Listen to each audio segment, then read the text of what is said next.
I remember working with a client recently and she said to me, I'm finding it challenging to get clients. And I said to her, I want you to get me 50 no's. What she didn't know is that if she was to do this exercise properly, she would never get to 50 no's. What you're about to hear is an interview between me and my friend, Simon Alexander Ong. I know Simon quite well, so I gave him a bit of a hard time around this because I think often it's easy to view coaches and life coaches and stuff as being a bit scammy and like, what the hell is this? It's an unregulated industry. Anyone can become a coach. But as you'll hear in the conversation, like just Simon's responses to all of my attempts at giving him a hard time are just so good. What did success mean to me and what sort of impact did I want to have in the world? And after searching in different areas and fields, I ended up coming back to the fact that I really enjoyed helping people. Simon has just released this book, Energize, which is genuinely really good. Make the most of every moment. And I'm just going to read you out a little bit of his bio.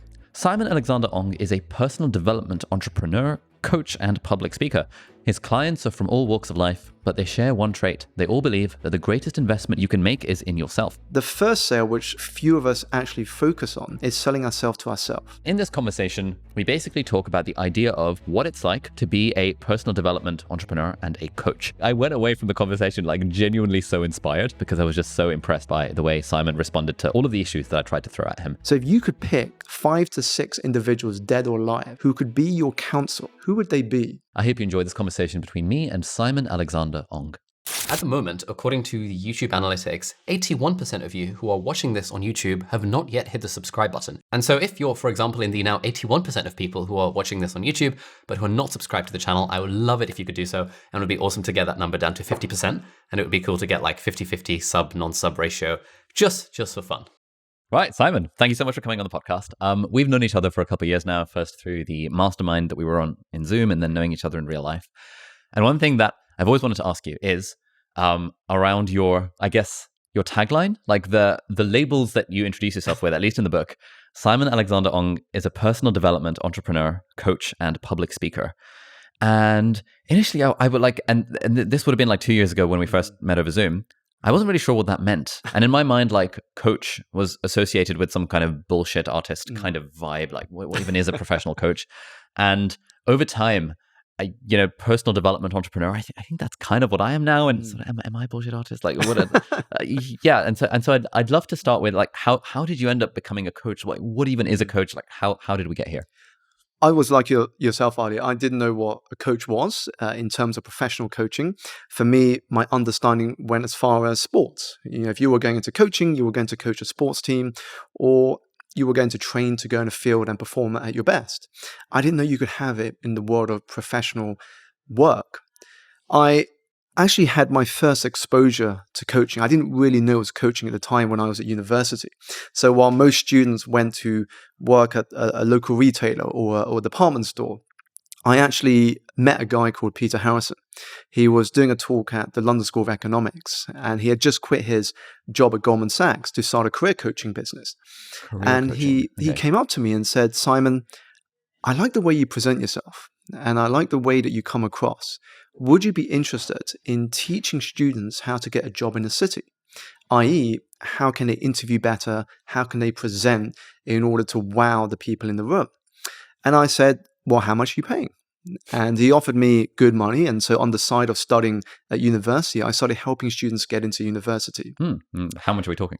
So not enough that was life-changing, but enough to upkeep my student lifestyle, so to speak. And I continued that into the world of finance. Yeah. I did it on the side. While initially I did it for the money, I started to continue doing it, even though I didn't need to do it when I started in the world of finance, purely because I got enjoyment and fulfillment from seeing people send me a message back on their phone saying, Simon, I just landed that offer. Simon, I got my third job offer. But I never knew that I could pursue a career in that. I thought it was just a nice way to make some pocket money. And then, of course, the financial crisis happened. And that prompted me to ask some deep questions about my future, because I'd only gone into the world of finance because I felt that was what would make me successful. So I started asking myself things such as, what did success mean to me? And what sort of impact did I want to have in the world? And after searching in different areas and fields, I ended up coming back to the fact that I really enjoyed helping people. I was that sort of person, Ali, where people, when they had a challenge or a dilemma or a big question that they wanted perspective about, they would come to me. But I didn't know I could make money from it. Until I went to a 2-day event, it was all about coaching. It was about how you could get qualifications to apply this skill into helping people you worked with. And that's really where it began. So is it kind of like being a teacher, but you're not teaching like maths or history, you're teaching what? Like, yes, I would be careful with the definition here. I think when we teach, we're more of a mentor. Okay. So, for example, if I wanted to develop my speaking, I might seek out somebody who is far more experienced than me in the public speaking world. And so he or she would be my mentor because I could learn a lot from them. They could guide me, they could teach me. Coaching is less about telling you what to do and more about guiding you back to what you already know through the power of questions.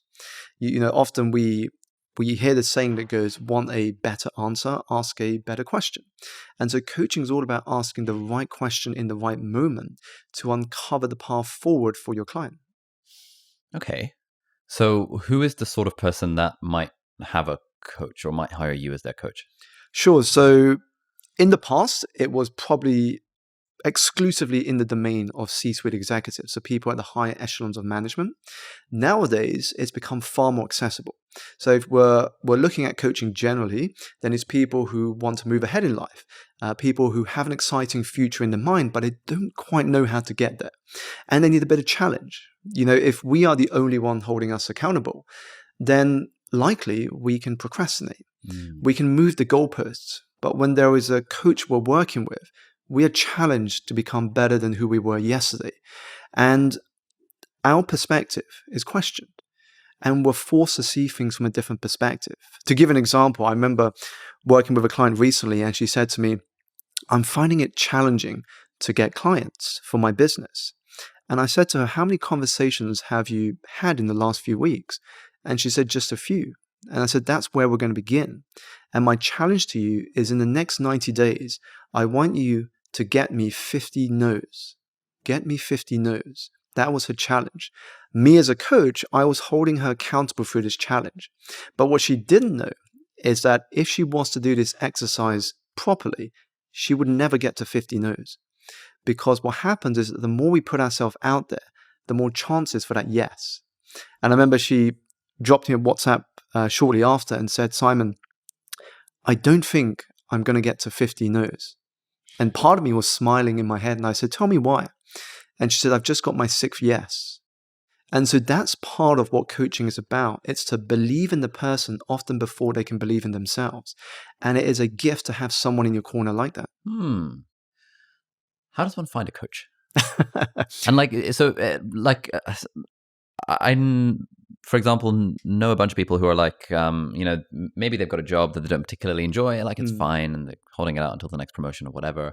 And they know they want to maybe start a side hustle or start a business on the side. They don't really know where to start. And it's like, and they'll come to me for advice being like, where do I start? And I'm like, have you read The 4 Hour Work Week, Millionaire Fast Lane? I mean, I can recommend a few books, but I've never once thought, oh, you should hire a coach. Because even though I've had coaches for the last 2 years, that's not a thing that connects. Whereas if someone came into me and said, how do I get better at tennis? I was like, hire a tennis coach. Obviously, that's just a no-brainer.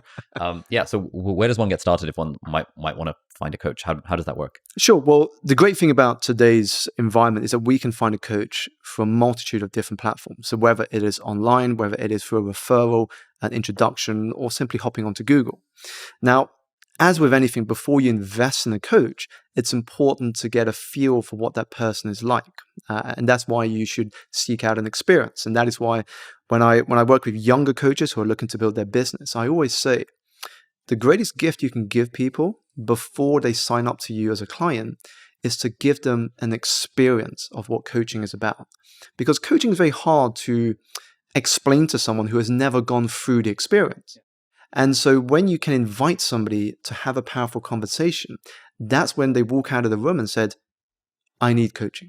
So is that like a sort of free trial kind of thing? Exactly. Okay. Exactly. It's where you give them experience of what coaching can have on them and the actions that they take. Okay.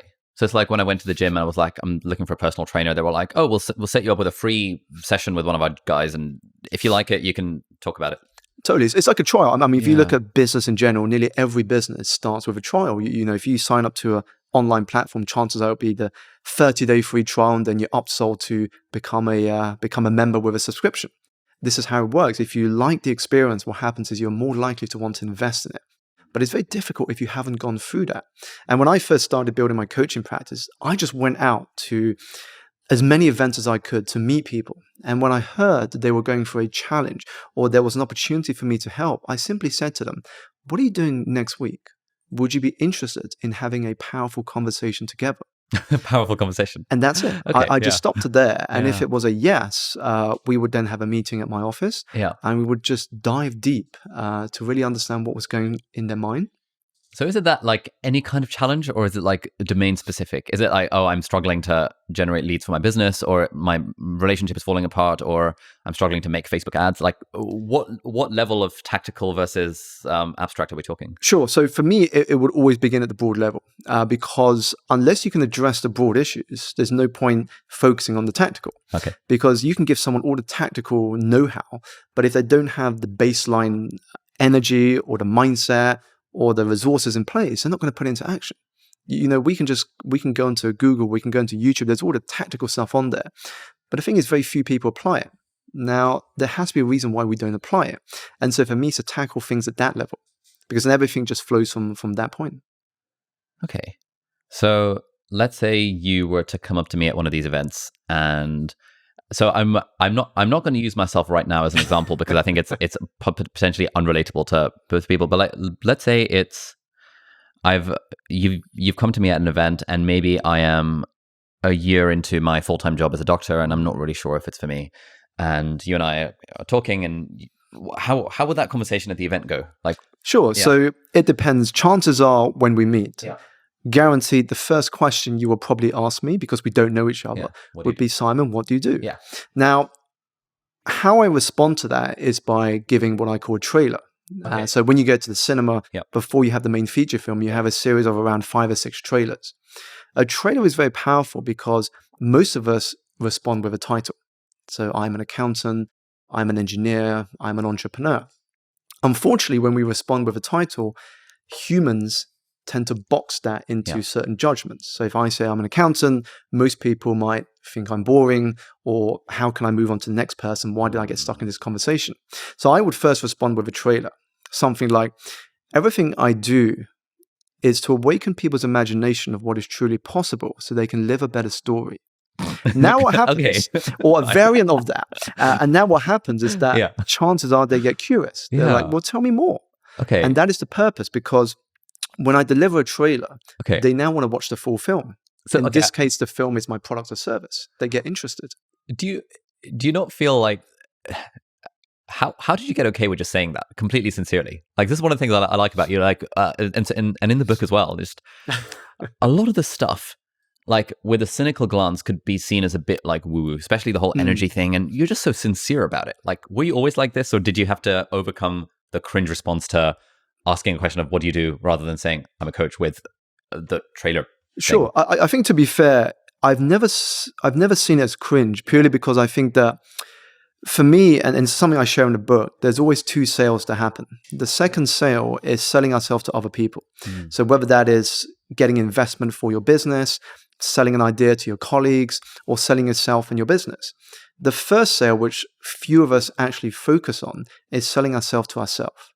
And until we can sell ourselves to ourselves, of course, things are going to feel cringe. Yeah. But if actually you're coming from a place of authenticity and you believe that you have that value to offer, for me, it doesn't come across as cringe. Damn.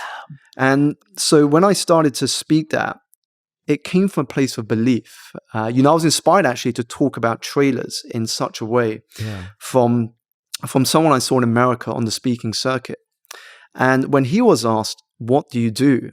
The way he responded came across so natural, but it was him. No one else could say it in the way he did it. And I think that's where authenticity comes from. He said, I have been saving the world from boredom since before you were born. Now I'm interested. Tell me more. In fact, all he was a public speaker, but the way he presented it got me interested. Yeah.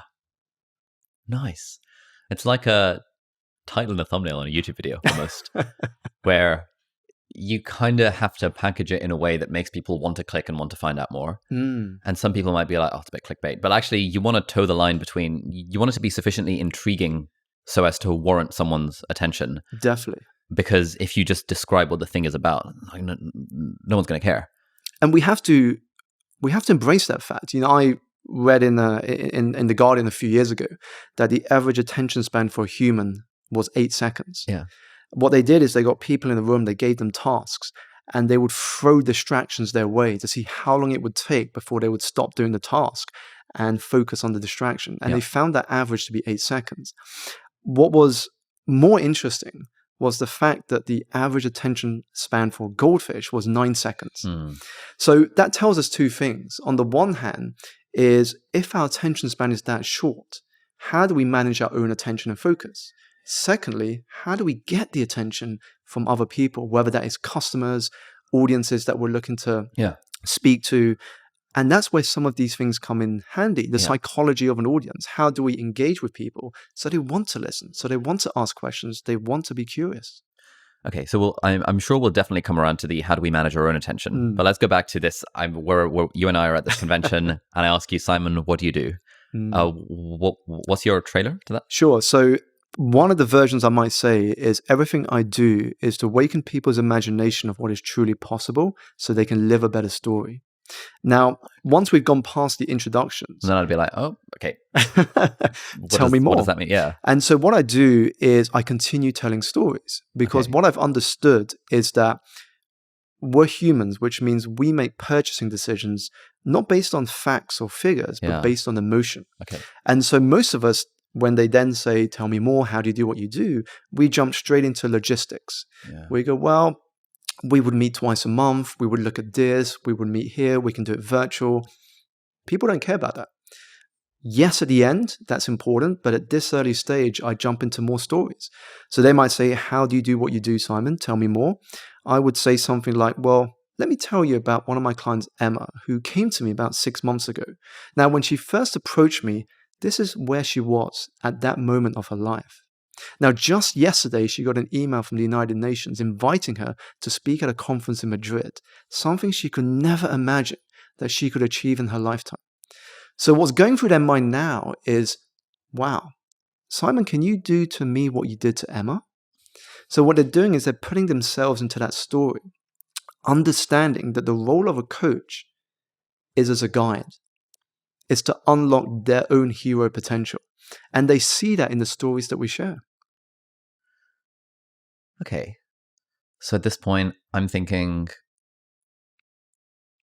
I'm putting myself in the shoes of Emma, and I'm thinking, I feel like I don't really know what to do. I'd love to get invited by the United Nations or whatever that might look like. And then I'd probably ask, okay, so what does that look like? How do you work with Emma? Definitely. So what I then do is when I speak to the person in front of me, I try and understand what is important to them. Because again, everyone has a different version of success. Okay. So they might say, well, I want to do something that is more fulfilling. I want to have more freedom in my life. And then I get even more curious because the whole point of this conversation is to unpackage what is in their mind. Okay. Think of it like if you've ever seen a Sherlock Holmes TV series or movie, before Sherlock Holmes dives into his mind to figure out the mystery or the answer to a crime, he sits the person in an armchair opposite him. And he simply asks questions to unpackage what is in their mind. So my next question may be, well, what does freedom mean to you? What does freedom look like? What does success mean specifically? So once I get all of this data, this is just data gathering at this point, then I can then lead them to that powerful conversation by saying, what would be possible for you when you have that freedom? When you're able to choose how you spend your time, when you're doing something that fulfills you and brings you joy, where you can wake up every Monday morning excited by the week and not dreading it, what would be possible for you? And then we move the conversation into the land of possibility. And that's what energizes them. And then I simply say, would you like to explore more of this and have a conversation about how to begin making this work? Nice. This is like I'm feeling myself getting like I sort of having a very cynical view of it at the start, and then being like, oh, actually, when you ask me what do I think of success, like what does freedom mean to me? I was like, actually, these are some good questions. And I think one of the things I find about coaching, which is great, is that a lot of the questions and stuff that a coach would ask, are like a little bit weird in like a normal social setting. Like you wouldn't just over dinner ask someone, so what's your biggest challenge right now? or something like that. And yet I know people who do that, and I've started doing that with people now, and it's just kind of interesting because it gets straight to like an interesting conversation beyond. It's so powerful because I think that if we go back decades before coaching was the industry it is today, this is what friends did. You know, when you met up and you didn't have all of these distractions of today, screens, technology, work, and so on. When you met up and had a coffee with a friend, you literally got curious about people. You know, I did the exact same thing with a friend recently, and she loved the conversation. We only met at a networking event a couple of months ago, and we met for coffee, and she told me she was in the process of writing a book. And so I got curious. I said, how long have you been writing the book for? And she said, it's been about 5 or 6 years, and I'm just starting to get through the process now. And my natural next question was, what has stopped you? And now we were kind of entering a coaching conversation here, but it was very natural. It wasn't weird questions coming up. It was just coming from a place of curiosity. And by the end of that conversation, she said, wow, you know, I'm very inspired now, and I can't wait to show you the progress I will be making in the next couple of months. And so she knew the answers. It was just about discovering the courage to take action. And sometimes this is what coaching can do. It can give people that space to reflect, to connect the dots, which we all have. You know, we're all collecting dots all the time through conversation, through watching YouTube videos, listening to podcasts, learning from other people. However, we don't give ourselves the space to connect those dots. And that's what's most important. There's no point collecting dots if you don't have the space to connect them. If you don't have the space. So in my example of, you know, we've met at this convention. I'm working full time as a doctor, Simon, 60-hour weeks. Like, what do you mean have to have the space? I don't have any space in my life. Well, that would be the first place we would begin then, is to get some space back. Okay. Because if you have zero space, how can you focus on what matters most? Yeah. Whatever we work on, whatever you want to do in life, you simply don't have the time to do that. And so you've got to understand that you have to make some sacrifices for what you want. Otherwise, the very thing that you want becomes what you sacrifice. And so to remind people to reflect on that vision they have for their life. You know, we can be energized in the moment. I call this feeling positive or positively charged. But there's no point being positively charged if there's no magnetic charge of a vision that is compelling and exciting. Nice. Once you've got a vision that is compelling and exciting, you've got a magnetic charge in place. That's what pulls us forward. Okay. Many of us simply don't know what it is we do want. Yeah. So this is a thing that I've been coming up against when making certain YouTube videos about this, where a lot of the comments are like, okay, you're saying like, you could make money from your passion. Well, I don't know what my passion is. I don't actually know what I want. Like, how would someone listening to this or watching this start to approach that question of how do I figure out what I actually want? Sure. And it's a very important question, because a lot of people I speak with say to me, Simon, I'm not taking action or executing because I don't know what my purpose is. And so how do I know I'm taking action on the right things that will lead me to where I want to be?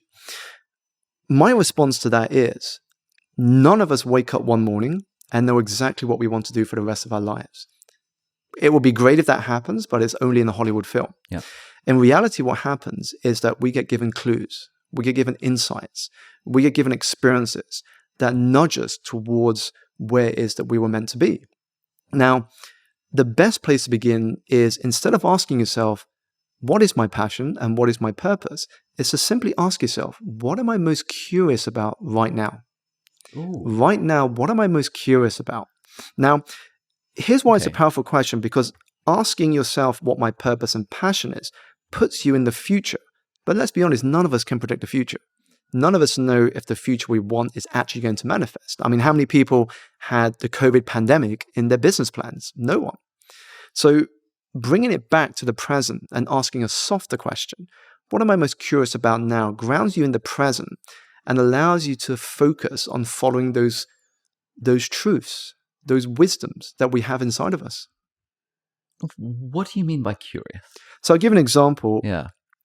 my journey into coaching wasn't because I woke up one morning and said, I want to coach and speak for the rest of my life. Okay. I was in the financial industry. Yeah. I was disillusioned. I was feeling unfulfilled. Yeah. And so my curiosity at the time was, what would life be like if I worked for myself and I didn't work for other people? Okay. Now, that curiosity led me to read business books, to watch shows about entrepreneurship. That led me into my first business venture, which didn't succeed. But again, I would never have started it without that curiosity. That led me to get involved in some community projects, to be exposed to different people in different environments, which led me to my second business, which didn't work out. But in that second business led me to people that guided me to this coaching event that happened one weekend. That weekend became the beginning of my journey, but it was curiosity that created those stepping stones. Now, here's why it's important. Whenever we begin a new path, we don't get given the entire map up front. That map opens up as we take steps forward. And the more steps that we take, the more of that map that is opened up to us. It's like putting together a jigsaw puzzle. Yeah. You can't see it straight away, but the more pieces you put together, the quicker that picture begins to form. And that's what we've got to trust. Trust in the process. Take one step forward each day and imagine a year from now where you could be. 365 steps forward. So you mentioned that there's this sort of magnetic field of vision. So then by vision, do you just mean what is the next step? Or like how far out are we planning here? Sure. So there's an element of having a balance here. You have to have a vision to give you context for today. Otherwise, you can take any action because you don't know where it's going to lead or where you want to be. Yeah. So the vision is something that is compelling enough for you to want to take some action. Okay. Now, when we look at the action piece, it's not about taking big steps. It's then about taking small steps. So thinking big and starting small. That's the balance that we have to get. Yeah. Now, the thinking big piece is what activates our emotions. When we think about something that we want to achieve in our lifetime, that is what creates that emotional pull. When we look at the present, it's what is the one small step that is in my control that I can take today? That's it. Just focus on today. One small step that will contribute to that vision starting to take shape. And then tomorrow, ask yourself the same question. What is one small step that I can take today that will move me forward? So that's the balance we have to have, is we have to have clarity of a vision that is magnetic in nature, but also to just take small steps forward, not to be overwhelmed with how many steps there is to go, but just on the present moment. All right, we're just going to take a quick break from this episode to introduce our sponsor, which is very excitingly Huel. Now, Huel is great because I've been a customer of Huel for the last 6 years. And also we've got an interview with Julian Hearn, who is the founder of Huel, on this podcast. So you can check that out. It'll be on the YouTube channel and on the Spotify page. And that was a fantastic masterclass in entrepreneurship. But anyway, we're talking about Huel because Huel is a fantastically complete meal. So if you're like me and you have a fairly busy life and you don't necessarily make the time to shop and cook and prep and wash up like a healthy meal at home, which is obviously ideal, then the nice thing about Huel is that it's a great alternative to an unhealthy cereal or an unhealthy takeaway meal, for example. I particularly like the Huel Black Edition because this is high protein and lower carb. So for 400 calories, you get 40 grams of protein. And so this is absolutely fantastic for workout days where I'm trying to get my 160, 180 grams of protein in. And it's also great because the high protein helps me stay full for a lot longer. I take my 2 scoops of the Black Edition powder. I like the banana edition and the salted caramel edition. I'll mix it up in my NutriBullet blender thing with water and maybe a little bit of milk sometimes. And then I'll just sip on that while I'm working at my desk, and that will get me the appropriate level of protein that I need. It'll get me a decent chunk of carbohydrates and fibers and fat, and also 26 different vitamins and minerals, which are generally very good for the body. It's also very reasonably priced. Like if you work it out, it comes out to £1.68 per meal-ish, which is about 400 calories, and that's way cheaper than an alternative would be if you were ordering takeout, for example. So if that sounds up your street and you would like a nutritionally complete and affordable and healthy option for some of your meals, then head over to huel.com/deep dive. And if you use that URL huel.com/deep dive, they will send you a free t-shirt and also a free shaker bottle thing with your first order. I still use my t-shirt. It's great. It's nice elasticy. It fits reasonably well. It makes me look kind of hench. So you can check that out, huel.com/deep dive. So thank you so much, Huel, for sponsoring this episode. This episode is very kindly brought to you by Trading 212. Now, people ask me all the time for advice about investing because I've made a bunch of videos about it on the YouTube channel. And my advice for most people is generally invest in broad stock market index funds, which is exactly what you can do completely for free with Trading 212. It's a great app that lets you trade stocks and funds and ETFs and foreign exchange if you really want to. And one of the great things about the app is that if you're new to the world of investing, you can actually invest with fake money. You don't have to put real money in. They've got a practice mode where you invest fake money and then it actually tracks what the market is doing in real time. So you can see, had I invested £100 into this thing, what would my return have been X weeks or X months further down the line? Once you've got some comfort with that, then it's super easy to deposit money into your Trading 212 account. You can use Apple Pay, like I do initially, or you can use a direct bank transfer. And then once the money is in your Trading 212 account, then you can invest it in basically whatever you want. The other really cool feature about Trading 212 is their pies feature. So what you can do is you can follow people who've created investing pies. For example, someone might have a pie where, 30% of it's Apple and 20% is Tesla and 10% is the S&P 500. And you can follow people on the app and see what pies they've created, and you can see the performance of those pies, and then you can just copy and paste a particular pie into your own account. And so that means, like, let's say you've got £100 to invest and you've put 50 of it into the S&P 500, but you want to be a little bit more experimental with the other £50, you could invest it into a pie where someone else, who's generally a pro or someone in their bedroom who just loves the markets, has already done all the homework for you. The app also lets you auto-invest, which is a great thing because then you can automatically invest a percentage of your paycheck into the thing every month. And so if you haven't yet started with investing and you want to give it a go, then you can download the app on the App Store, and if you use the coupon code Ali, A-L-I, at the checkout, that will give you a totally free share worth up to £100. It's available on iPhone and Android, and you can check it out by typing in Trading 212 into your respective app store. So thank you so much, Trading 212, for sponsoring this episode. Okay, so this seems a bit somewhat contradictory, and it's probably just like my misunderstanding of it. So you're saying that you can't just wake up and figure out your passion and purpose, but you should still have a vision. Definitely. So what's the difference between sort of purpose and vision? I Sure. guess? So with the vision is when you start to be curious about what it is that interests you, Okay. that starts to feed into a vision. Now, the point of having a vision is not that you can have 100% clarity yet, Okay. but you have to have some idea. So you might begin with your vision simply being freedom. That's it. One word. My vision is to have freedom. Okay, so let's say Now, I'm working full time as a doctor, 60-hour weeks, and my vision is like, you know what? I'd love to live a life where, you know, even if I was just working 3 days a week, I'd have so much time. I'd be able to do the things I exactly. want to. So it starts off with just that. Okay. Now you take some small steps forward. It could be simple as starting to read different material. Yeah. It could be going to different events. Now, what happens is that as you begin exposing yourself to new environments that energize you, that vision starts to expand. Now you begin getting more specific. Freedom by doing what? Freedom is a lifestyle where I can do X. Now you start to fill in more of that puzzle. Okay. And then you take more steps forward, of course, you start to fill in more of the vision. Okay. So the vision has to begin with something. And it can be even one word. We've used freedom here, but whatever word means something to you about what you want to work towards. As you take small steps forward, that's where you get more clarity. That vision starts to expand. You start to get more clear on what is in that vision for you. Okay. So I wonder if we can almost just like role play this with my doctor scenario. So we're having a powerful conversation. You've asked me what I'm curious about, and I'm thinking, you know what?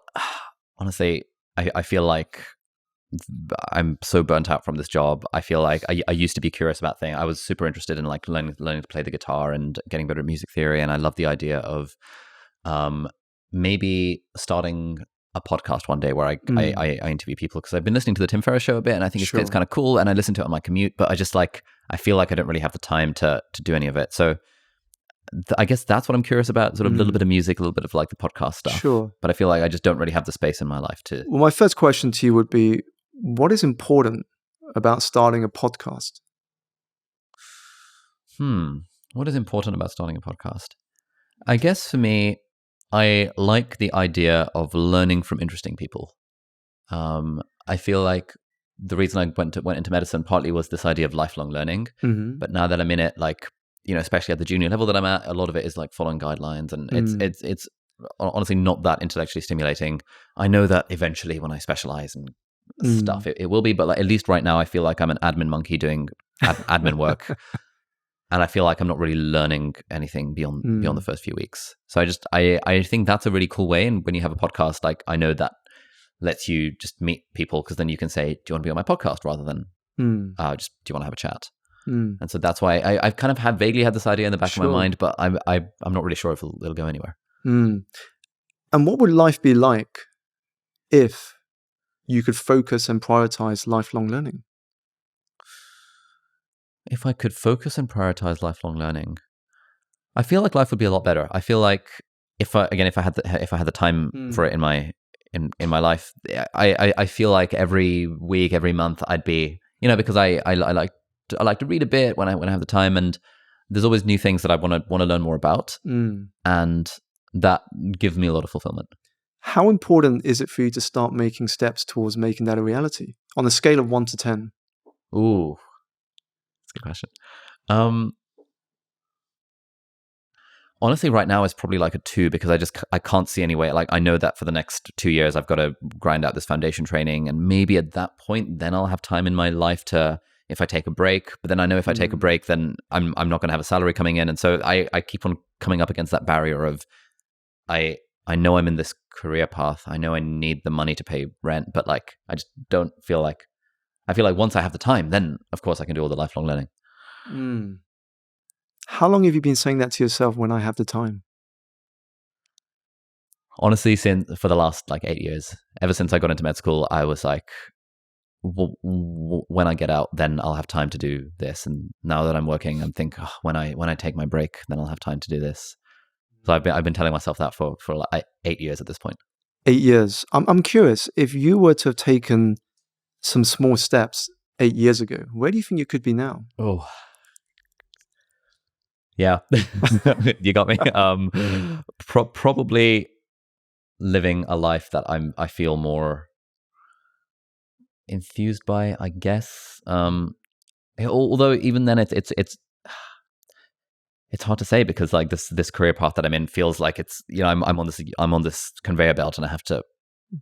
But I guess that's what I've been telling myself, that I have to keep on taking that next step within medicine itself, which feels like it doesn't really leave enough time for the things that I want to do. I'm curious, you said you've been telling yourself. Is that really you telling yourself? Is it really me telling myself? I think it's... Or is that someone else telling you that inside? Inside? As in, is it because that's been imprinted into you by an outside influence? Is that really what it is you want to do? Oh, yeah. Yeah, that's a good point. I think like ever since I even entertained the thought of going to medical school, everyone around me has been telling me how difficult it's going to be and how tough it is. And, obviously during school, I had to grind super hard to get all these like grades and stuff. And when I was at university and medical school, suddenly from day one, it was like, okay, well, you've got to continue grinding because it's specialty applications and foundation applications. And it's like at every stage, I've been so focused on how do I tick that next box, that to me, it's always felt like, oh, of course, I don't have time in my life. I'm a medical student now. I have to be grinding all the time to pass my exams and stuff. Here's a thought for you, and I think it's something deep down. It's not a question of time. It's a question of whether it is important to you. You and I know that if something is really important to you, you will make time for it. If I was to recommend you a Netflix show that everyone is watching at the moment, that is getting all the attention in the press, I have no doubt you will find time to watch it. So I feel deep down, yourself. It's not a question of time.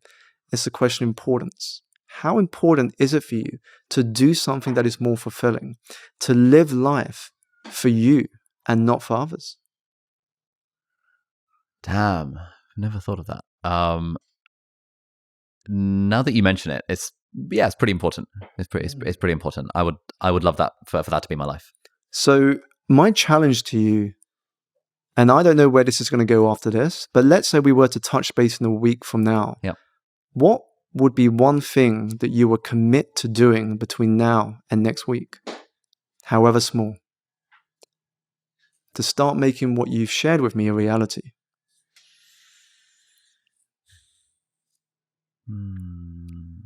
Okay.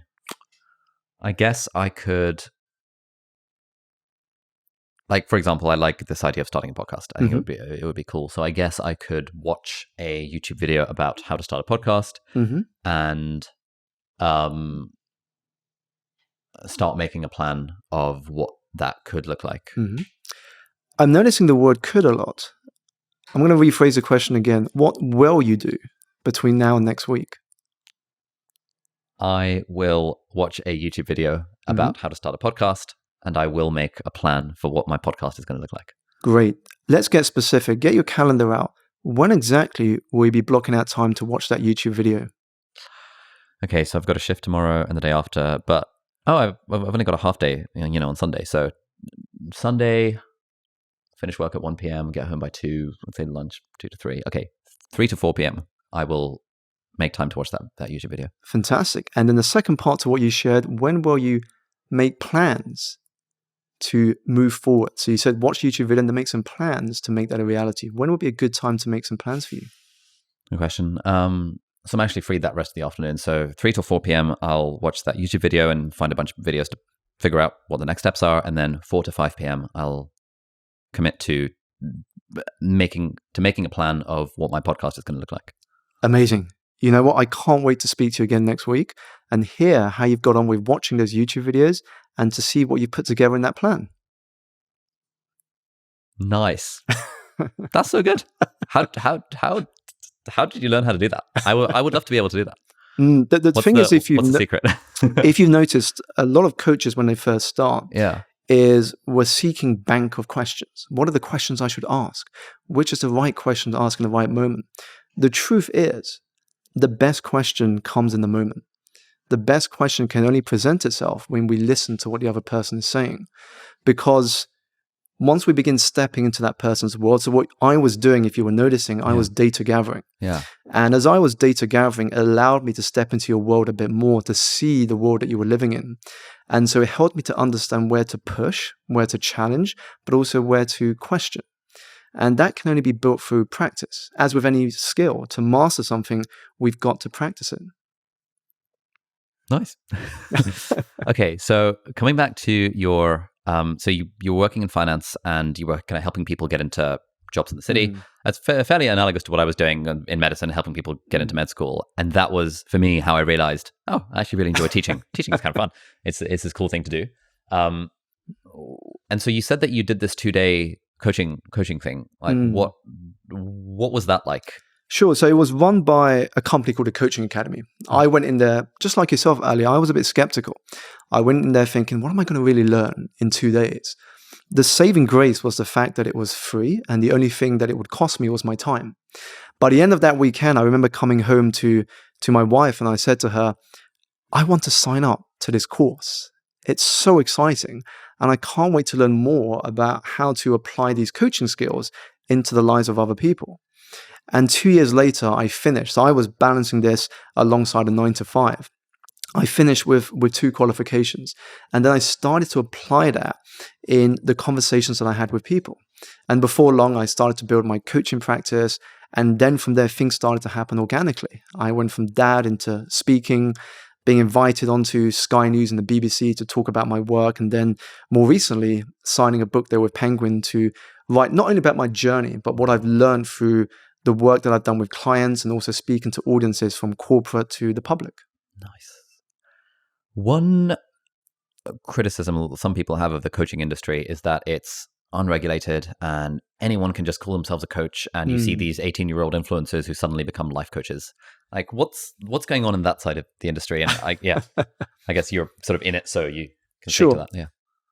I think this is why it goes back to getting an experience with a coach first before you agree to do anything. Because as you said, it's one of those industries where anybody can be a coach. I mean, you can set up your social media account in a couple of hours, you can call yourself a coach, and you can start marketing what you do. But for me, when I'm looking for a coach or mentor, I want to see somebody's track record. I also want to have an experience with someone so I know what they're capable of. A lot of people can read books and think they're a great coach straight away without any practice or experience. It's not just in the coaching world, it's in a lot of different businesses. We can start something and people find it very difficult to know the difference because we have an abundance of services in the world that we're in at the moment. And so for me, it's important to be careful about who you trust in the online world. But also, what we want to do is to look at how they're focusing on themselves as well. Because as a coach, we can only lead and take people as far as we have gone ourselves. And if we're not improving, if we're not putting ourselves out there, if we don't even have a coach or mentor ourselves, how can we help those that we want to help? And so again, research is such a critical component of this. But it's a valid question, Ali, because I often get asked how important qualifications are as part of becoming a coach. Because in a world in which, as you said, anybody can become a coach, how important of a role do qualifications play? I got my qualifications after studying for a couple of years, but it's a tricky one. And how I tend to respond to this is that what is more important is the results that somebody has got. Because you might have somebody who has all the qualifications under the sun. They're great at what they do, but they don't have the experience. They haven't built a successful business. Or you can have somebody with little to no qualifications, yet they have incredible results and work with some inspiring clients and have been featured in multiple media outlets. I mean, who are you going to be more inclined to work with? More likely the latter. And so it's important to focus on the results that you can get. And over time, that speaks for itself. Okay. So we'd love to talk more about the book in a sec, but I guess one kind of final strand I wanted to go down was, let's say someone's listening to this and thinking, quite fancy myself becoming a coach. And maybe they're, I don't know, working a normal job or they're a student or something. Actually, yeah, let's say they're working a normal job and they don't particularly enjoy the job and they're like, this coaching thing seems pretty good. But realistically, they're looking at it as like, oh, you're saying I can make money by just asking people's questions? I mean, that sounds fun. Let's say I'm in that position where I've got my day job and I like the idea of being a coach on the side to make a bit of money and potentially quit my job one day. What would be the next action steps? And would you recommend this as a path to go down? Well, with regards to the question on would I recommend it as a path to go down, for me, the first place is to really understand why is coaching important to them. Because I don't want them to be doing it just because they saw someone make a lot of money from it or they saw it as a glamorous path. Because as glamorous as some paths can be, there is always the challenges, the setbacks and the failures that you are going to experience. And so if you're not really focused on wanting to make something out of that path, you're not going to survive the setbacks and the challenges you will naturally face on the journey. And so for me, the first place is to understand how important is it for you to become a coach? What is this purpose in embarking on this journey? Now, if money comes into it, I would then throw the question back to them and say, let's say you've made all the money you've ever wanted. So let's say money's not an issue now. What would you do with that money? Because it's to help them understand that money is not an end goal, it's a means goal. It's fuel. It's like filling up your car. Money's like the petrol you put into your car. You've got to know where you're driving your car to in order to know how much petrol to put into it. Now, in order to know how much money you want to have, then you've got to understand what are you going to use that money for. Otherwise, you fall into the trap of lottery winners who, when they win the jackpot, they end up becoming bankrupt or in a worse position than they were before they won the jackpot because they simply didn't have a purpose for the money. Okay. And if you don't have a purpose for money, what happens is you end up just spending it. Okay. So in my case, let's say this doctor example, I've listened to this podcast. I'm thinking, oh, yes, I want to be a coach. And I'm thinking, I do like teaching. I taught people, I taught students in medical school, and that was quite fun. And part of being a doctor is about being a teacher, classic interview answer. And so I like the idea of teaching, and I like the idea of being able to help people through asking them questions.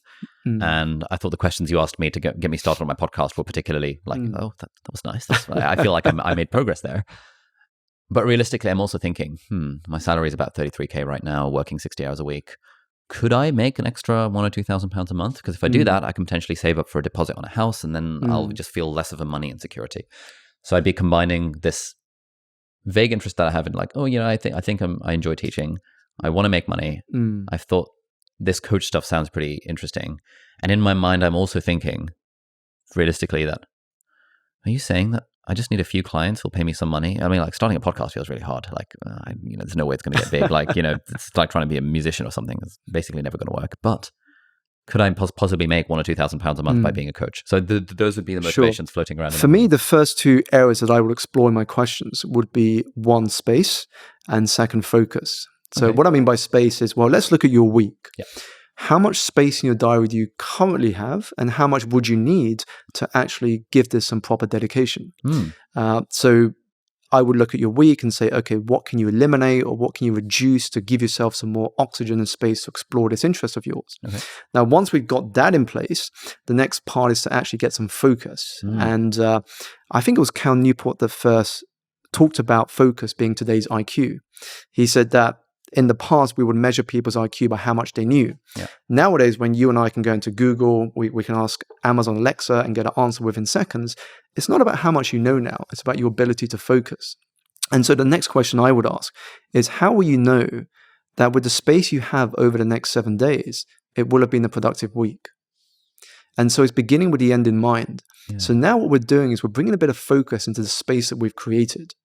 And then now, once we've got this put together, we now have some path that we're working towards. Because at a high level, if we want to design our life, if we want to design something that is fulfilling, it begins with designing our days. If we can't design our days, how can we expect to design a life? Okay. So coming back to the question of, would you recommend the career path? It sounds like, yeah, if you want to make money and you enjoy teaching and you think you'd use the money to do something good, then definitely it would be a reasonable... I'm all for that, because as long as it's a path that is fulfilling for you, that you are interested in, that you're curious about, that plays to your strengths, why not?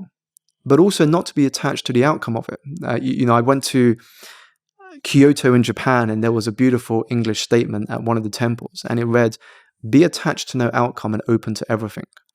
Now, I've tried my best to embody that principle throughout my entrepreneurial journey, because I think so many of us get caught up in outcomes. So we'll try something, and if it doesn't work out, we tend to stop and give up. But if we can detach ourselves from outcomes, then what it allows us to do is simply just experiment. And as the second part of the sentence says, be open to everything. Very often we're like, when I get this, when I get more time, when this happens, when I get that qualification, then I'll start. When everything is ready. But the fact is, we'll never be 100% ready. And if we're always measuring our success by outcomes only, then it's not going to be a very enjoyable journey. But actually, if we can focus on who we are becoming, how we are going for our own personal metamorphosis in the journey, that to me is the greatest reward. It's not what you get, but it's who you become in the process. Okay, nice. So as I'm going through this path of learning to become a coach, because maybe the destination I have in mind is like, oh, I'll make an extra couple of grand a month. But it sounds like you're saying I should also figure out a way to, I guess, enjoy the process and become the sort of person I want to become through the journey. Definitely. Rather than being fixated on like, I need to make 2K a month extra. Definitely. Because I think if you focus on enjoying the process, if you start to put healthy, disciplined systems in place, what happens is that you're setting yourself up to achieve multiple outcomes, not just one outcome, but you open yourself up to achieve outcomes that you may not even see possible right now.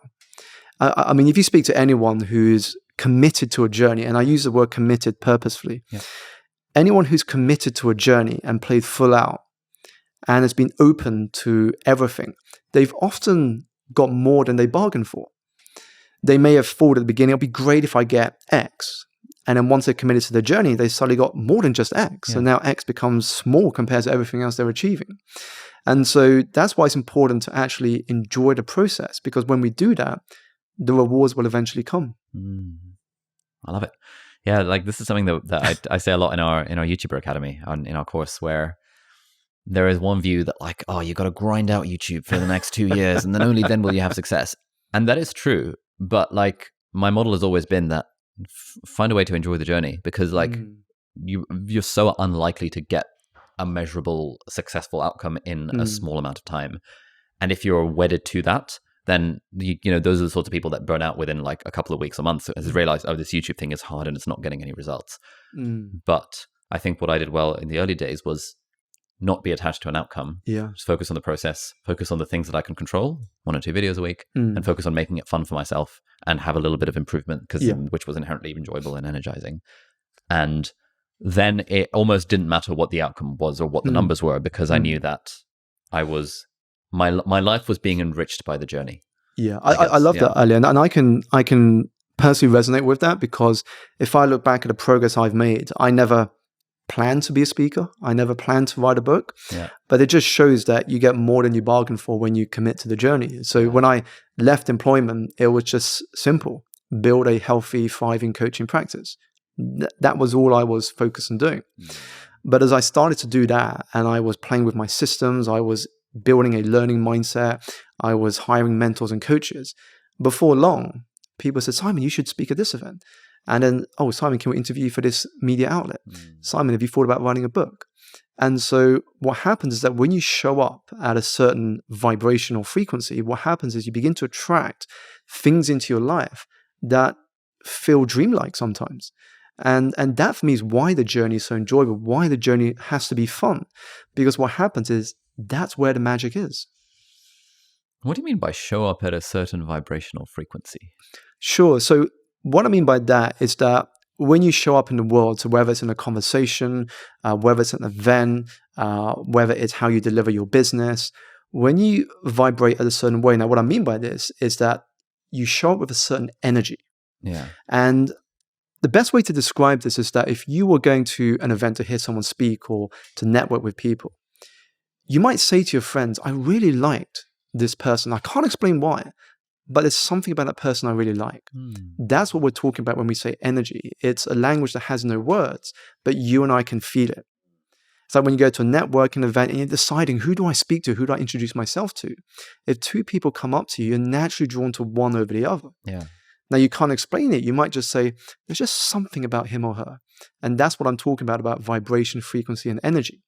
When we show up in a certain way, what happens is that we draw people into our field and they want to spend time with us. They want to help us. They want to see us get to that next level. How does one cultivate one's own sense of vibrational frequency / energy / vibes? Sure. And this is where we go into how I describe energy. So energy in one sense is this life force that we all possess. So in the Maori culture, they call it mana. In my Chinese culture, we call it chi. If you are a fan of the Star Wars film franchise, you probably refer to it as the Force. So on the one hand, it's this life force that we all have, but we don't access enough. Now, in order to really elevate the energetic quality of our field, it requires us to look at 4 dimensions: physical, mental, emotional, and spiritual.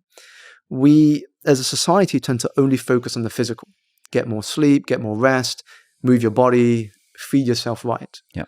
But we tend to neglect the other 3, often because they're more invisible, the mental, the emotional, spiritual. But once we start addressing those other 3 dimensions, that's how we begin to show up with more energy. I mean, just imagine this for a moment.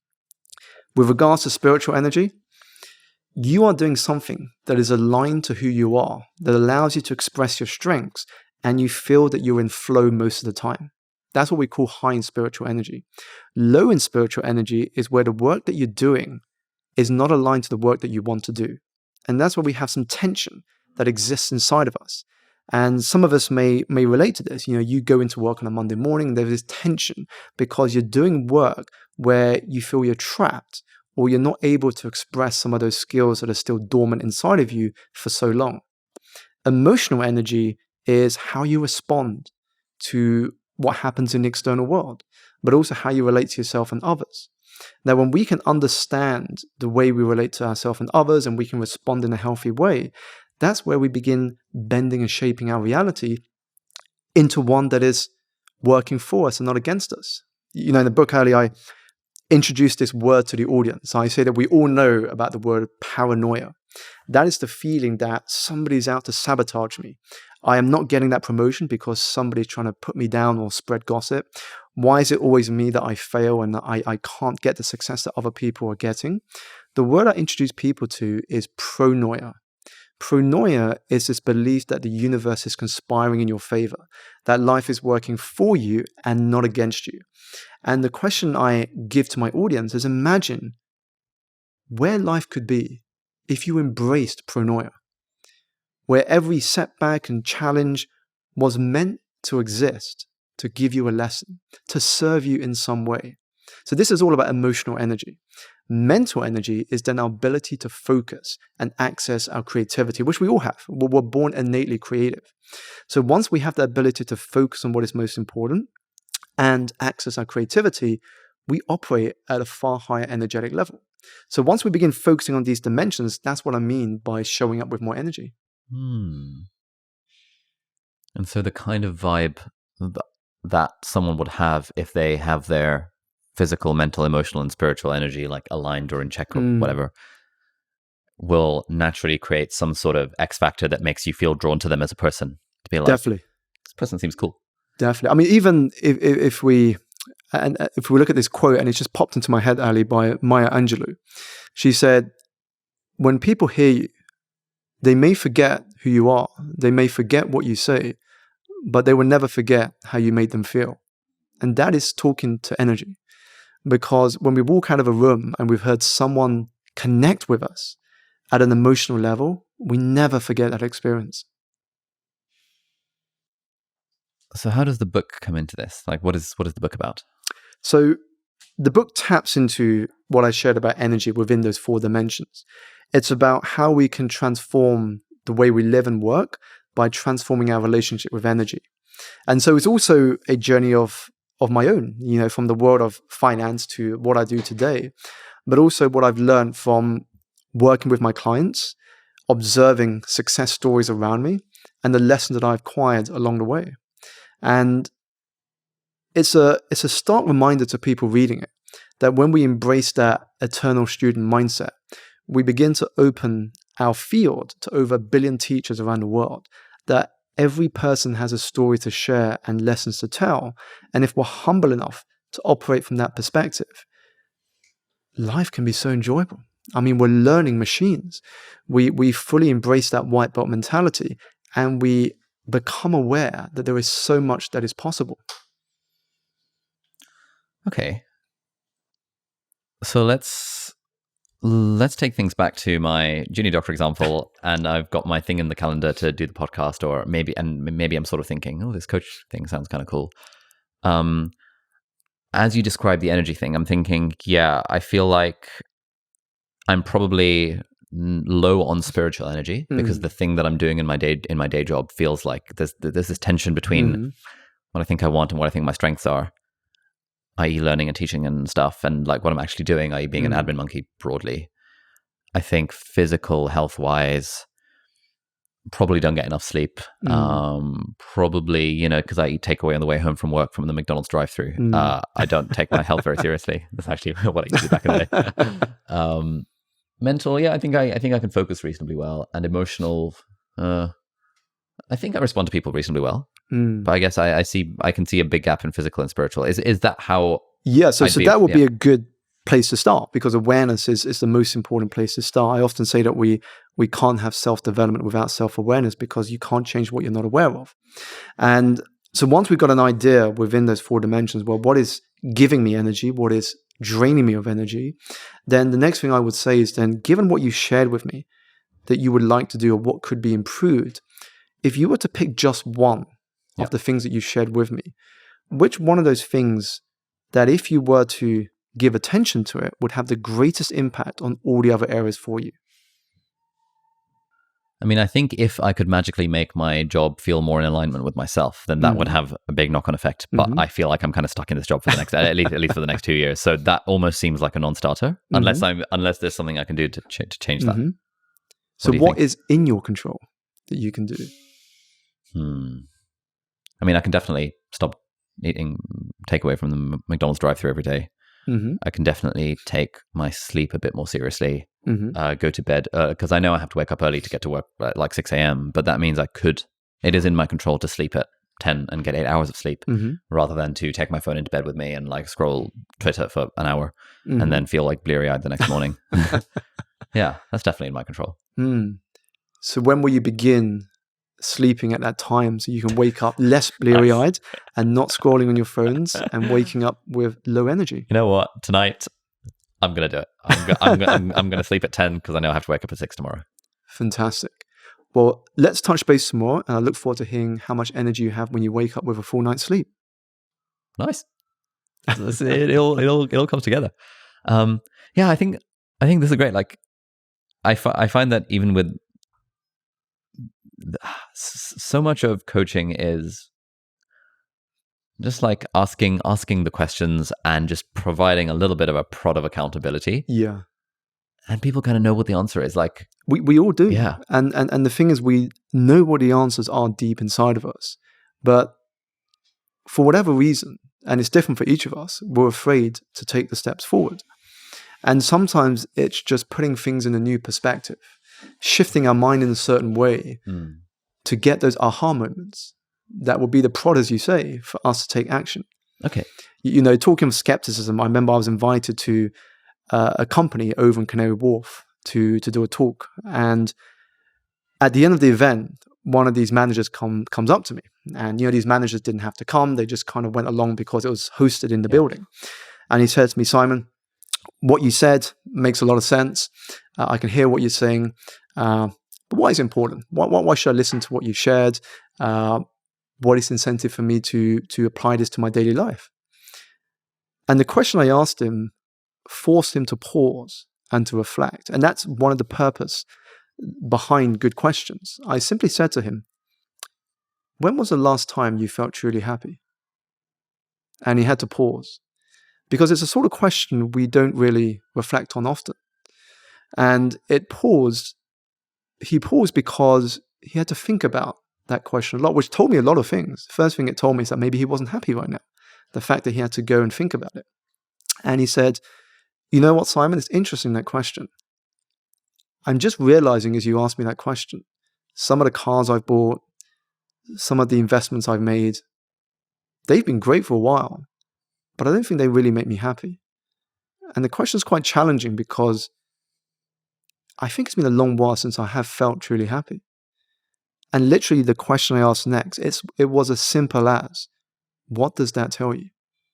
And that's because he already knows what it is telling him. Sometimes we just have to verbalize it in order to bring to our awareness of where we are and where we actually want to be. And so asking those questions in the moment really helped to shift his mind from one that was skeptical to one that was interested to what could be. This episode is very kindly brought to you by WeWork. Now, this is particularly exciting for me because I have been a full paying customer of WeWork for the last 2 years now. I discovered it during, when the pandemic was on the verge of being lifted, and I'd spent like the whole year just sort of sitting in my room making YouTube videos. But then I discovered WeWork, and I was a member, me and Angus, my team members, we were members of the WeWork in Cambridge, and they have like hundreds of other locations worldwide as well. And it was incredible because we had this fantastic, beautifully designed office space to go to work. And we found ourselves like every day, just at 9 o'clock in the morning, just going to WeWork because it was a way nicer experience working from the co-working space than it was just sitting at home working. These days, what me and everyone on my team has is the all access pass, which means you're not tied to a specific WeWork location, but it means you can use any of their several hundred co-working spaces around London, around the UK, and also around the world. And one of the things I really love about the co-working setup is that it's fantastic as a bit of a change of scenery. So these days I work from home, I've got the studio at home, but if I need to get some focused writing work done, and I'm feeling a bit drained just sitting at my desk all day, I'll just pop over to the local WeWork, which is about a 10-minute walk from where I am. I'll take my laptop with me, I'll get some free coffee from there, I'll get a few snacks, and it's just such a great vibe, and you get to meet cool people. I've made a few friends through meeting them at WeWork, and it's just really nice being in an environment almost like a library, but kind of nicer because there's like a little bit of soft music in the background, and there's other kind of startup bros and creators and stuff in there as well. And it's just my absolute favorite co-working space of all time. It's super easy to book a desk or book a conference room using the app, and it's a great place to meet up with team members if you're going to collaborate and you all live in different places. They've got unlimited tea and coffee and herbal teas and drinks on tap, and they've also got various kind of after work events that happen, like happy hours and yoga and a few other exercise type things. And you can also take in guests. So often when guests will come over to visit, I'll say, hey, let's pop into WeWork, and we'll just work from there for the whole day, and then we'll go out for dinner sometime in the evening. Anyway, if you're looking for a co-working space for you or your team, then I'd 100% recommend WeWork. Like I said, I've been a paying customer for theirs for the last 2 years, which is why it's particularly exciting that they're now sponsoring this episode. And if you want to get 50% off your first booking, then do head over to we.co/Ali, and you can use the coupon code Ali at checkout, ALI, to get 50% off your first booking. So thank you so much, WeWork, for sponsoring this episode. Let's take another couple of examples. I'm just like, this is great. I just love how you're responding to all of it. Like, I'm trying to be a bit of a dick, like to be like, oh, come on, coaching, and then you're like, just ask, and I'm like, oh, you're right, that's a good question. And then I'm really, it's like, and even though like I'm sort of in a way role playing a character with this doctor thing, I'm sort of at the same time feeling like, oh shit, that's a really good question. I should think about that in my own life as well. Yeah. So one thing that and now I'm kind of speaking completely personally. One thing that I struggle with is taking my physical health more seriously.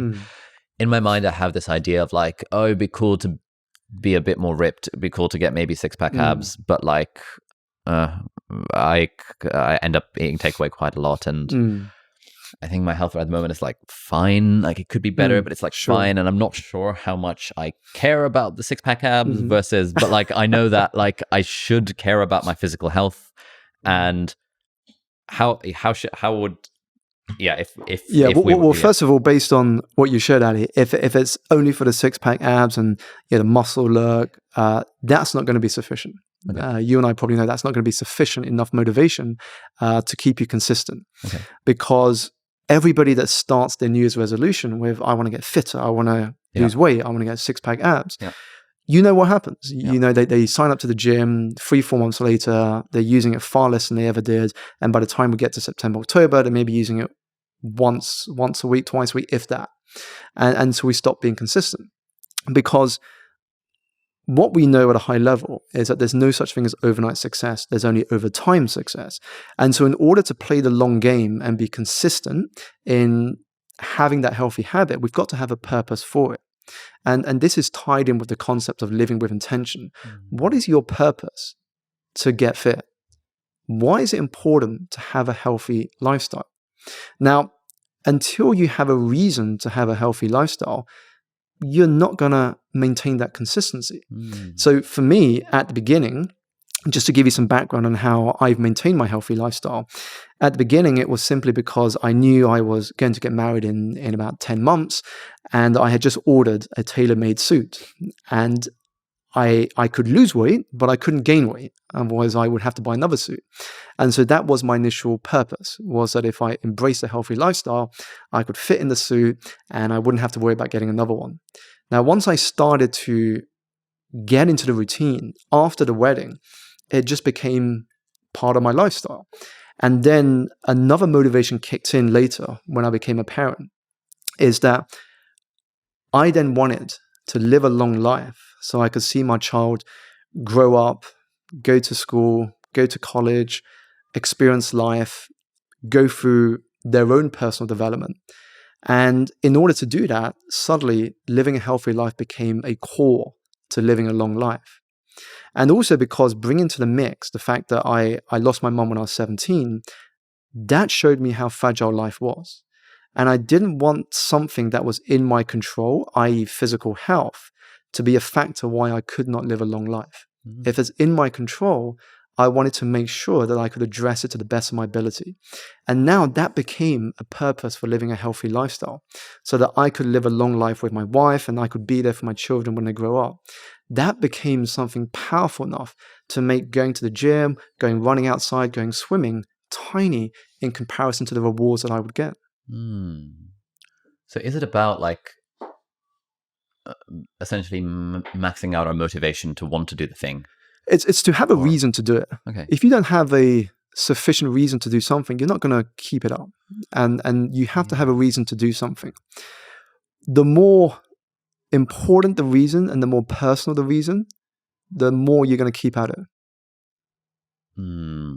So my thing of like, it would be cool to get 6-pack abs because maybe I can like, I don't know, become a Gymshark athlete or something. I don't actually care about that. It's not a thing that resonates, like that emotionally moves. It's just, and it would be kind of cool, and then I can post a topless pic on Instagram. Exactly. And I think you've kind of answered your question, Ali. You said it's not something you care about. Yeah. And so my challenge to you would be to find something you care about in which that plays a role in whatever you care about. Okay. So let's say on the physical health front, like I love playing squash, tennis, badminton, and I don't do a lot of that right now because in my mind I'm sort of thinking, but I want to get big for some reason, and I'm thinking like, well, squash, badminton. I mean, like I should probably just do weights and stuff. But actually, the thing I enjoy is playing squash with friends and doing like potentially even hosting like a 5-a-side football night with some friends, or like doing like a little like weekly badminton get together. And that would be super fun because it's a sport that I enjoy and it's socializing. Whereas right now it's just like, you know, I have an hour session with my personal trainer this evening and I'm not looking forward to it. And I know it's going to be a bit grim. Yeah, and I'm going to say something. It's interesting because what you shared, I'm going to reflect back to you. Yeah. You said that it'll be more fun if I did the squash and organized the football. It's very social. Yeah. And I noticed you got quite excited sharing that. But then when it came to the personal trainer, your tone dropped and you said, it's grim. I'm not really looking forward to it. Yeah. And you and I know we spoke about this before, that in order to actually be disciplined with a process, it's got to be fun and enjoyable. Yeah. And so it sounds like you're going against what is actually fun and enjoyable for you to do something which maybe you don't care so much about, which is the getting big, Gymshark athlete, show the body off. Yeah. But actually what brings you more fun and enjoyment is doing the squash and spending time with friends, playing five-a-side football, or whatever it is that you were mentioning just now. That's telling, isn't it? Yeah. Why am I holding on to this six-pack? Weird. And the thing is there's never one route to get to a goal that is common amongst many of us. There's a case study I share in the book about an athlete called Sophie Radcliffe. She hated the gym. Yeah. She never considered herself a natural athlete. And so instead what she did is she went outdoors. She signed herself up to challenges such as triathlons, cycling challenges, climbing mountains, and these sort of things. And she found so much joy and fulfillment from that actually her brand has just catapulted to the next level. And she's been partnering with the likes of Eurostar and BBC and all these other brands who have followed her in her travels to as far as Malaysia, to Europe, to America, to cycling challenges she has taken on. But all of these things are outdoors. They're outside of the gym. But they make her feel alive, and it's what she finds fun doing. Nice. We talked a little bit earlier about, if you want to stay disciplined with something, it's important to find a way to make it enjoyable, to enjoy the process. I very much vibe with that. But it strikes me that it's quite a privileged position to be in, because a lot of people have to do things that they don't necessarily find fun or particularly want to do. Any student that is like, I know I want to be a doctor, but to get there, I know I have to grind out these random subjects I actually don't care about because I know it's a prerequisite. Or someone who's working a job they might not necessarily enjoy because they have to pay the bills. How do we approach that? How would you be approaching that kind of thing? Sure. Well, first of all, I think there's two camps to what you shared. On the one hand, it's, well, is that thing you want actually what you want? Because if the steps required to get there isn't something that excites you, is that really what you want then? Because whenever you embark on a path, you are going to have to go you have to go through doing things you don't want to do. The second camp is you might still like the destination, but you might not like that process and you want to get creative. So I think there's two camps. The first question is that actually something you want to do if you don't like the journey? The second is, if you do really like the outcome, how can you change the journey? Okay. And now that's where we can get a bit creative. Yeah. If you look at, and I'm going to use the cooking world as an example because there are some great case studies there. If you look at Heston Blumenthal, he has become one of the most well-known chefs in the world. He's become a TV personality. But yet, the guy has received no formal training. He learned by himself how to cook. And he ended up coming up with his own style of cooking. And that's what he became known for. So he bypassed what many would have had to take years to qualify in order to have become the chef that they want to be. But Heston took a very different approach. If we look at another case study in the book that I wrote here, Kylie Flavelle is a woman who I referred to in this case study. She moved from Australia to Italy. And she couldn't afford to pay a video production company to put together these YouTube videos. She wanted to create her own travel show where she would travel the world and interview local communities. So she hopped onto YouTube and she learned everything there was to know about editing, distribution, production, recording, directing, and producing. And she became a one-woman media company and has grown her YouTube channel massively since she first started and has partnered with some of the world's most well-known brands. So she bypassed the fact, again, she had to go to a school or to learn from people how to film and to get qualifications. So I think if it's something you really want to do, is if you don't like the process to get there, how can you be a bit more creative in arriving at the same destination? Because as I mentioned earlier, there's never just one way. We are quickly conditioned to think there is only one way. Just as I was when I grew up, I had to go to a good school, get top grades, get to a good university in order to get a good job. But actually today, you can still get a good job by not going through the same process. So how can you think a little different in achieving the same aims? Okay, cool. So let's say I am, thinking, cool, I want to get a coach myself, and that's, I'll do some Googling, I'll find someone, maybe see if I've got anyone in my network who has some recommendations. And I'm also thinking, I like this idea of becoming a coach. Like, what is the playbook for becoming a coach? Like, what, like, let's say a friend of yours were to be like, right, Simon, I want to become a coach. What are the next steps that you should take? Sure. Well, I can only reference my own experience. The first thing I would always say is to look at learning the skill of coaching. Yeah. Because if you just jump straight into it, you will quickly be found out that you don't have the relevant experience or qualifications. So I would first say learn about the skill of coaching, either by signing up to one of these courses where you can learn about the skill, signing up for qualification, or shadowing and learning from people who have done it for years. That would be my first step. Second, as with anything, if you want to become a writer, you write. If you want to speak, you speak. If you want to coach, coach. So get out there and start coaching people for free at the beginning. Start building up that experience, because what happens when you start coaching people is that gives you exposure to different people from different backgrounds, different life situations, different goals, different aims. So what happens is the more people you coach through the way that you speak, through the way that you have these conversations, the more knowledge and wisdom you will have when it comes to coaching people that eventually pay you. And so how would you go about finding these free clients? Would you say to your friends, hey, I'm going to be a life coach. Do you want to sign up? Or what Definitely. I would say, as with any business, when you first start, tap your network.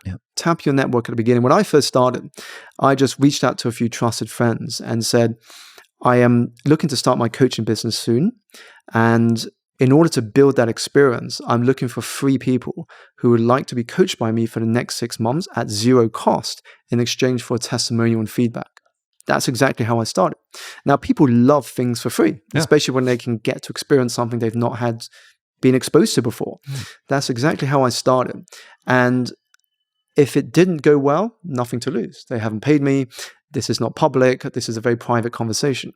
If it did go well, chances are they would refer me to their network. They would write a glowing testimonial. And so those things would lead to my next clients and my next clients. Nice.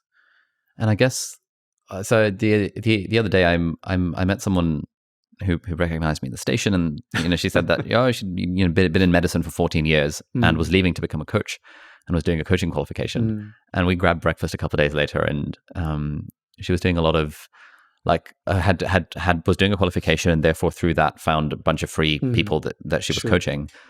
And I was sort of challenging her on why she wasn't charging for the thing just yet.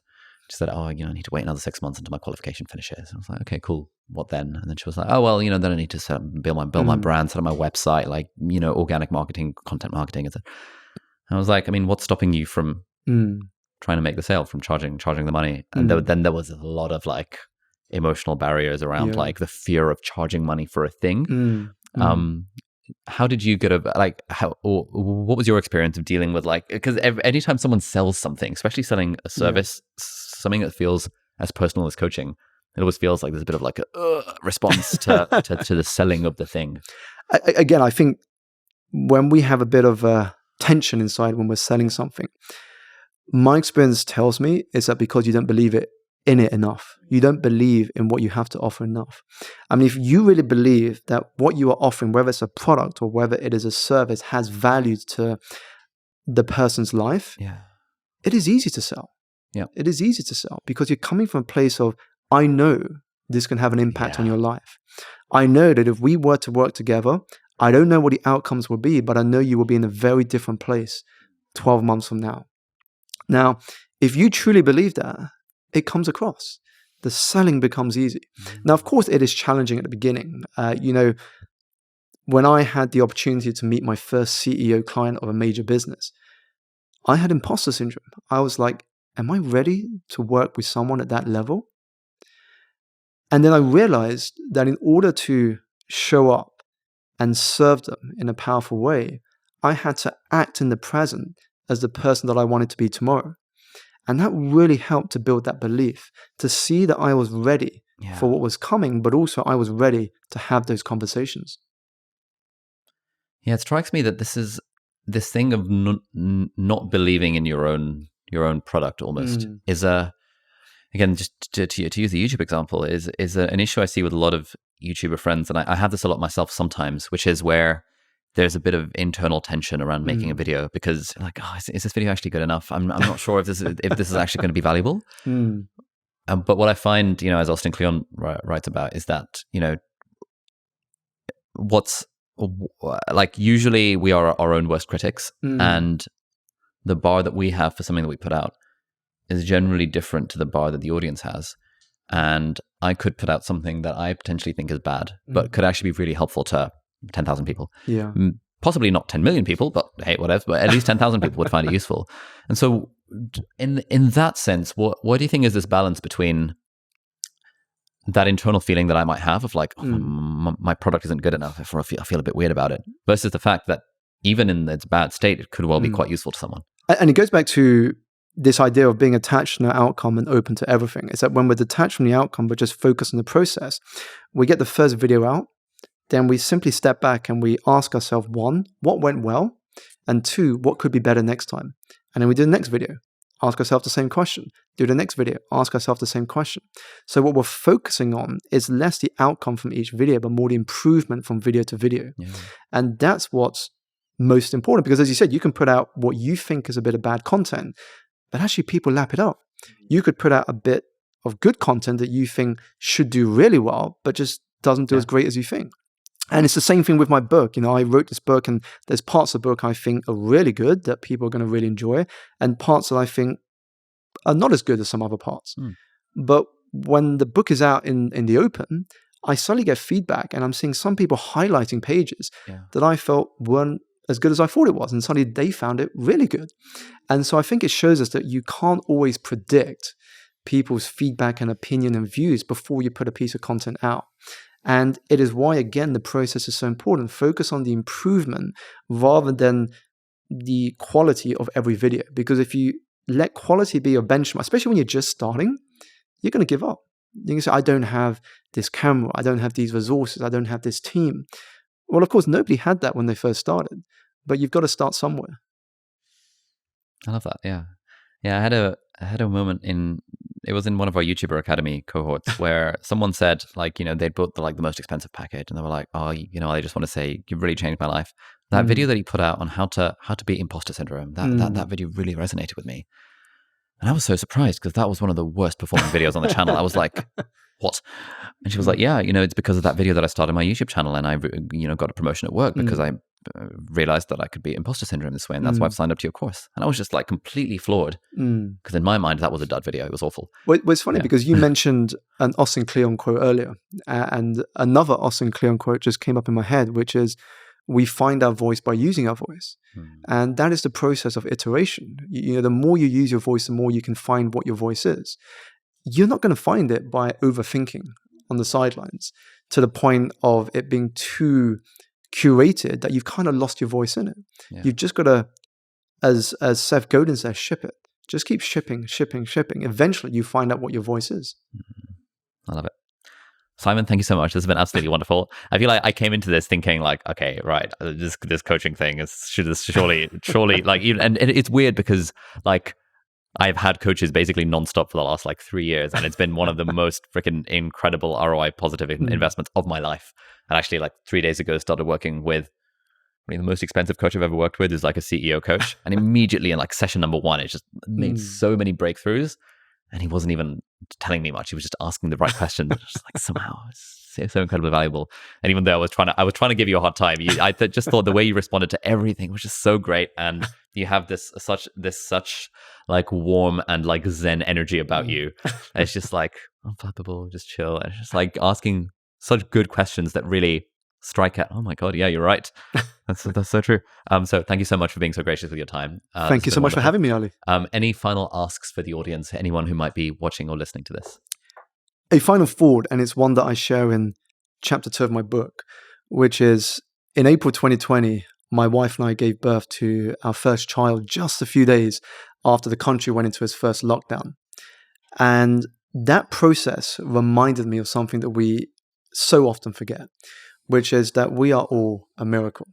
I mean, the fact that we were born is a miracle event in itself. We have won the greatest lottery ticket there is going. I mean, people dream about winning the jackpot in the national regional lottery, but we literally have won the greatest jackpot there is going, the lottery of life.